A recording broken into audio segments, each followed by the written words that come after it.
Bravčovú panenku opláchnem, osolím, opeprím, potriem medovou horčicou, hodím do sáčku, vysájem všetok vzduch a hodím na hodinku a pol do wellnesska. Oddychnutú panenku vytiahnem a odložím niekam na bezpečné miesto. Do nádoby vložím 50 g parmezánu, rozmrdám ho na atómy a presypem do misky. Ďalej 50 g šalotky, 2 cesnaky, 10 ml olivového oleja, 15 g másla a trošku porestujem. Polovicu zmesi dám do ďalšej misky a aj keď ma to pýta šampiňóny, hodím tam dubáky. Trošku soli, zamixujem a hodím do ďalšej misky.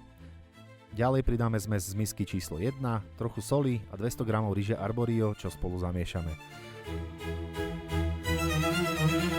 Ďalej deci bieleho vína, pol litra vývaru a 16 minút povarím. Medzi tým si na oleji orestujem suvidovanú panenku z kákavu cca 30 sekúnd z každej strany, aby sa urobila pekná kôrka. Ďalej do risota pridám maslo, mascarpone, parmezán, dubáky. Krásnu mäkkú ružovú panenku si nakrájam a dôkladne poukladám na risotto. Na záver tam drbnem tú zelenú vec, čo nikto nie je, ale dobre vyzerá. No čo slečna, aký máte z toho pocit?